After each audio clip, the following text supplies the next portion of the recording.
Hi everybody, I'm King Jemison alongside Gerry Dulac from the Pittsburgh Post-Gazette, and we're here to recap round 2 of the 2025 US Open at Oakmont Country Club. But before we do, this US Open coverage is brought to you by Mike's Beer Bar, your spot for every major sporting event. With over 20 TVs, you won't miss a moment of the action. From the US Open to Pirates baseball, Mike's has hundreds of local beers available, so tell your friends to meet me at Mike's.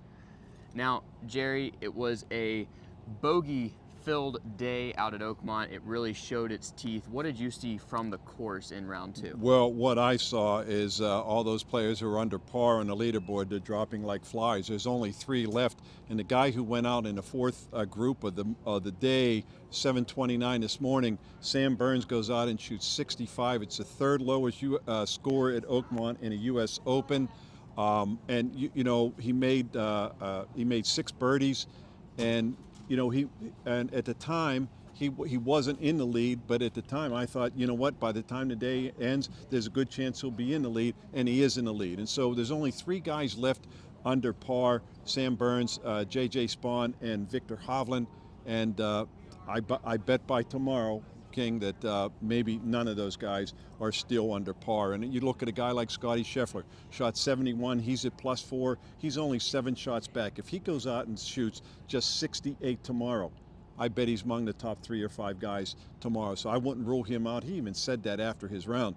And I think anybody within 7, 8 shots of the lead out here at Oakmont, if they just put together, say, back-to-back rounds of 70, I think that's going to get them in the hunt come Sunday at some point. So we'll see how it plays out, but you've had perfect conditions in terms of the weather, and yet all these players are struggling to stay under par. I think there were 4 or 5 subpar rounds today, but with only 3 under par after 36 holes, that number is only going to shrink some more. Going back to our weekend leader, or the leader going into the weekend, Sam Burns, 65 out here today is pretty much inconceivable, about 10 strokes better than the scoring average for the field.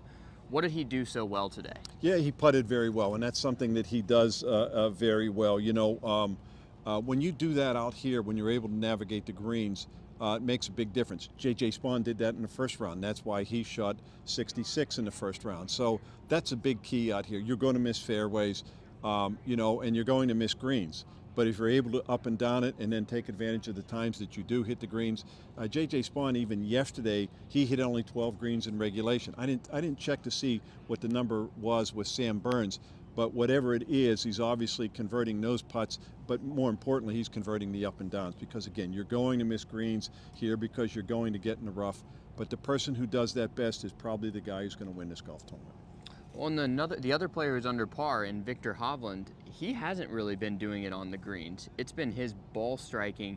Do you see that as being maybe more sustainable going into the weekend rounds? Well, I hate to say it, because with Viktor Hovland, I haven't seen anything sustainable with this guy over the last 2 years, and he even admits it. So it's not like I'm telling some big secret or picking on him. He won the Valspar Championship earlier this year, right before the Players Championship. That was his first win since he won the Tour Championship in 2023, and everybody keeps waiting for this guy to win a major, and he will at some point. But he just goes through these periods. He's like Jordan Spieth a lot. Makes a lot of birdies and makes a lot of bogeys, and until he develops that consistency, that's going to not a great mix for a U.S. Open. So he did a good job today. He was 4 under par through his first 8 holes, and then he gave a couple back, got in trouble on number 2, made a double bogey. But he was right there, and he looked like he was on his way to a Sam Burns-like round. He still shot 68, which today was pretty good. That was darn good today. We'll come back in just a moment to talk about some of the big names on the leaderboard, but first, let's take a break for a message from our sponsor. Looking for more than just a shed? At Amish Yard, we build handcrafted structures that elevate your space and your lifestyle. From backyard barns to fully finished retreats, like this custom-built golf simulator and pool house, our team works with you to design a structure that fits your vision. Every detail is thoughtfully designed and built with precision, using the highest quality materials available. Call today to discuss a customized quote. Built to last. Built with care. Built by Amish Yard.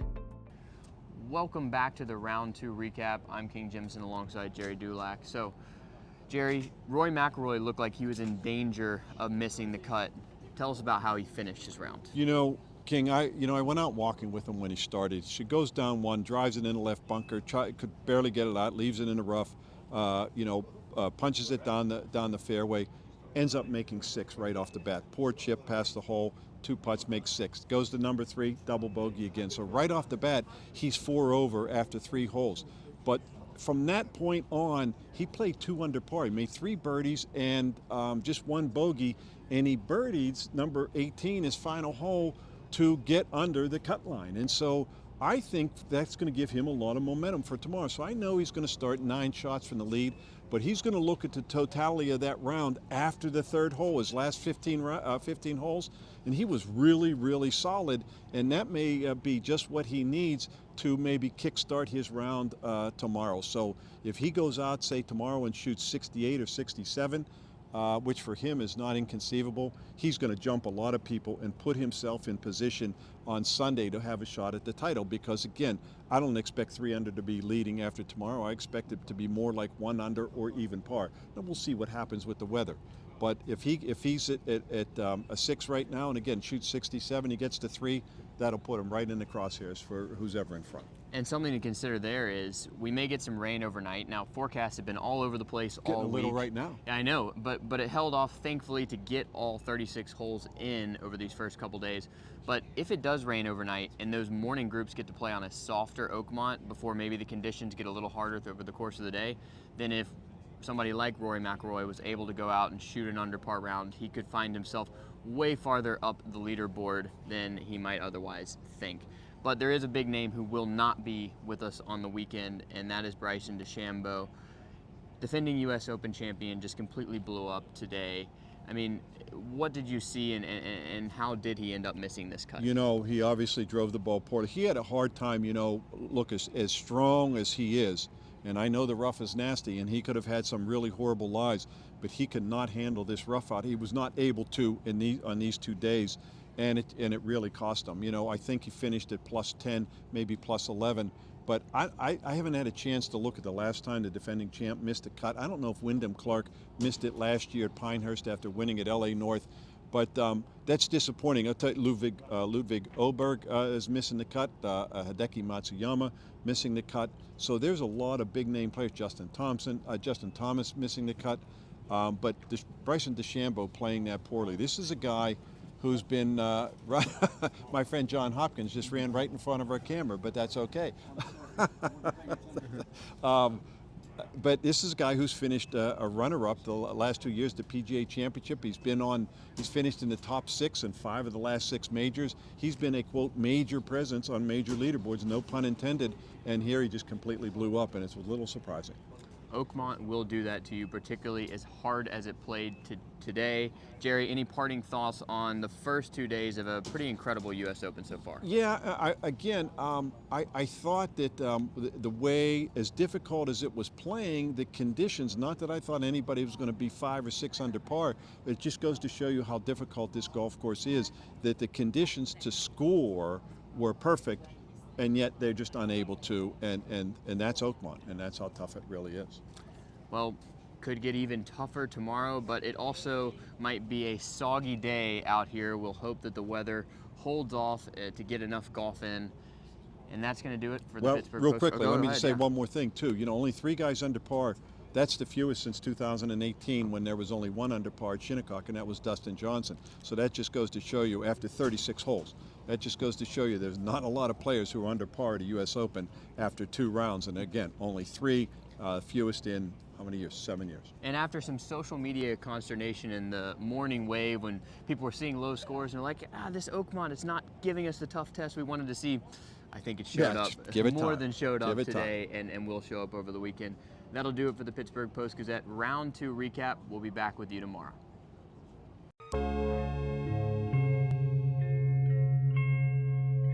Thank you for checking out this content from Post-Gazette Sports. If you watch this video on YouTube, please like the video and subscribe to our channel. For all of the sports coverage the Post-Gazette has to offer, visit post-gazette.com.